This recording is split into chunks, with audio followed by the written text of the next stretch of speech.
아침에 일어나거나 또는 오래 앉아있다가 처음 걸을 때 무릎이 뻣뻣하고 아프다가 몇 걸음을 걷고 나면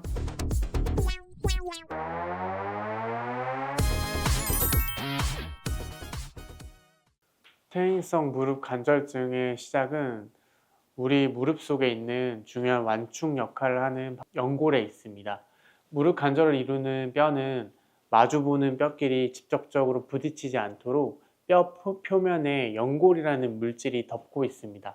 이 연골은 충격을 흡수하고 관절을 부드럽게 움직이도록 돕는 스펀지 같은 역할을 하게 됩니다. 하지만 오랜 시간 무릎을 사용하거나 외부의 어떤 충격 때문에 연골이 점점 닳아 없어지기 시작하면 이제 몸에서 마치 자동차의 타이어가 마모되는 것과 같은 겁니다. 이 연골이 닳게 되면 뼈끼리 마찰이 생기고 염증 반응이 일어나게 되는데 이것이 바로 퇴행성 무릎 관절증의 시작이 되겠습니다. 나이가 들면서 연골이 얇아지긴 하지만 나이가 들었다고 모두 관절염이 생기는 건 아닙니다. 나이도 중요하지만 살면서 잘못된 생활 습관이나 가체중 아니면 큰 외상 같은 다른 위험 요소들이 더 큰 문제가 될 수 있습니다. 젊었을 때 무릎을 크게 다친 경험, 즉 운동 중에 다친 스포츠 손상으로 무릎에 불안정성이 발생하면 나중에 퇴행성 관절이 발생하기가 쉽습니다. 즉 나이 말고도 앞서 말씀드린 위험 요소, 잘못된 생활 습관, 가체중, 스포츠 외상 이런 것들을 줄인다면 관절염의 발병을 늦추거나 예방을 할 수 있겠습니다. 퇴행성 무릎 관절증의 초기 증상으로는 첫째로 움직이기 시작할 때 느껴지는 뻣뻣한 증상입니다. 아침에 일어나거나 또는 오래 앉아있다가 처음 걸을 때 무릎이 뻣뻣하고 아프다가 몇 걸음을 걷고 나면 좀 괜찮아지는 증상입니다. 그리고 계단을 올라갈 때 내려갈 때 특히 내려갈 때 무릎의 통증을 느끼게 됩니다. 또 많이 쪼그려 앉거나 양반다리를 하는 등 무릎을 깊이 구부릴 때 통증을 느낄 수 있습니다. 하지만 초기 관절염 통증은 활동을 할 때에는 조금 아프지만 휴식을 취하면 통증이 금방 사라지는 특징이 있습니다. 만약 가만히 있을 때에도 통증이 지속된다면 이건 이미 병이 꽤 진행되었을 가능성이 있습니다.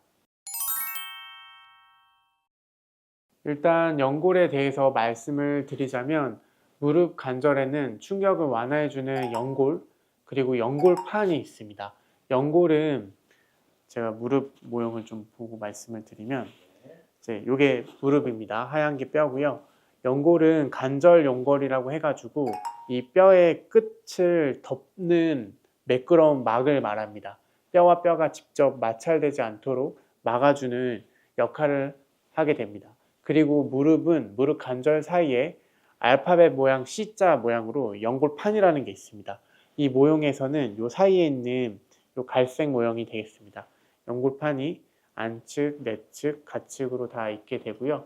관절 연골뿐만 아니라 이런 연골판이 걸을 때 무릎으로 가해지는 충격을 흡수하고 분산시키는 충격 흡수 스펀지 역할을 하게 됩니다. 먼저 연골이 닳았다는 것은 이 연골판 말고 뼈의 끝을 덮고 있는 관절 연골에 대해서 말하는 건데 계속 사용을 하다 보면은 처음에는 부드럽고 매끄러운 연골 표면이 작은 금이 가게 되면서 거칠게 변하기 시작합니다. 그리고 계속해서 시간이 지나면 연골의 두께가 전체적으로 얇아지고 심한 부분은 움푹 패이게 되는 거고 연골이 완전하게 사라지면 그 아래에 있는 뼈가 드러나게 되는 겁니다. 그리고 이와 동시에 연골판, C자 모양의 연골판은 관절 사이에 있다고 했죠. 이것이 또한 충격을 계속 받다 보면은 연골판이 좀 찢어지게 되고 또는 옆으로 밀리게 되고 결국 연골판이 있어야 할 곳에서 밀려나면서 연골판 부위의 두께가 얇아지게 됩니다. 즉 연골이 닳는다는 말에 대해서는 먼저 연골 또는 연골판을 구분해서 생각을 해봐야 되겠고 무릎 관절 내의 완충 역할을 하는 구조물들이 전부 얇아지고 닳고 있구나 라고 생각하면 쉬울 것 같습니다. 엑스레이 검사에서는 연골이나 연골판 같은 물렁물렁한 연부 조직은 직접 보이지가 않습니다.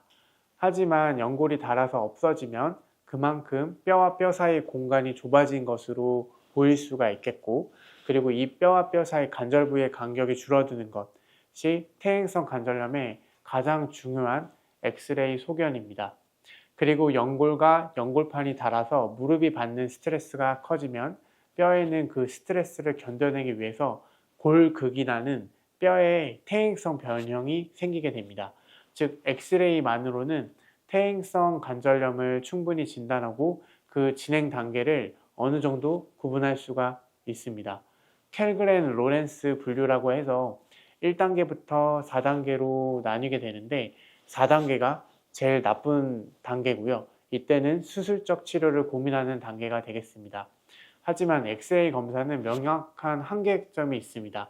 연골이나 연골판이 직접적으로 안 보이기 때문입니다. 엑스레이 상에서는 퇴행성 변화가 심하지 않지만 환자가 심한 통증이 지속되는 경우에는 다음과 같은 상황에서 MRI 검사가 필요할 수 있겠습니다. 첫째로 연골판에 파열이 의심될 때입니다. 무릎이 걸리는 듯하게 잠기는 현상이 있거나 또는 feeling of giving way라고 해서 갑작스럽게 힘이 없는 느낌, 즉 아픈 쪽 무릎으로 체중을 지탱하려고 할 때 버티지 못할 것 같은 느낌이 드는 증상을 말합니다. 이럴 경우에는 MRI 검사가 필요할 수 있겠고요. 둘째로 인대 손상이 의심될 때, 운동 중에 무릎을 심하게 꺾였거나 십자인대 또는 측부인대 손상이 의심될 때 MRI가 필요할 수 있겠습니다. 그리고 마지막으로는 수술적 치료를 계획할 때입니다. 무릎의 손상 정도를 확인하기 위해서 검사를 시행할 수 있겠습니다.